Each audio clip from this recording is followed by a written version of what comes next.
Dengan tercatatnya deflasi pada bulan Januari, perbankan maupun masyarakat menanti langkah Bank Indonesia untuk menurunkan suku bunga acuan atau BI rate. Namun langkah ini harus mempertimbangkan faktor lain. Apa saja? Kita simak liputan berikut. Bank Indonesia tidak akan mengambil langkah gegabah untuk menurunkan suku bunga acuan. Meskipun inflasi membaik, BI ingin memastikan inflasi masuk ke kisaran 4 plus minus 1%. Dan faktor lain yang masih menjadi pertimbangan Bank Indonesia adalah defisit transaksi berjalan terkendali atau sekitar 3% dari PDB. Faktor yang terakhir adalah normalisasi the Fed.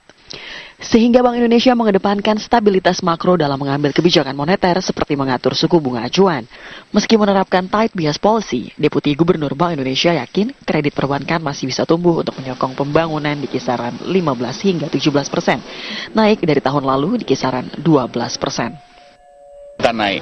Dan di triwulan 2 itu akan naik, dan itu akan mendorong pertumbuhan ekonomi dan mendorong permintaan kredit, sehingga pertumbuhan kredit akan mulai picking up, akan mulai naik di triwulan 2 dan akan lebih tinggi di triwulan 3 dan 4.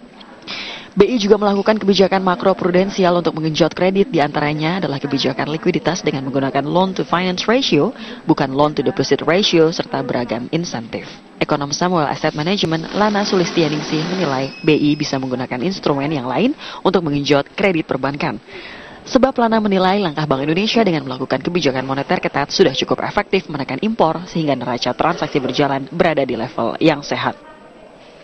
BI bisa menggunakan instrumen yang lain di luar BI rate untuk membuat ekspektasi inflasi itu bisa disampaikan aman gitu ya. Misalkan dengan instrumen yang lain, misalnya BI melakukan ekspansi moneter yang lebih longgar, tidak dari BI rate tetapi dari misalnya diturunkannya giro wajib minimum atau diturunkannya suku bunga FASB yang memberikan kelonggaran kepada perbankan untuk bisa menyalurkan kredit.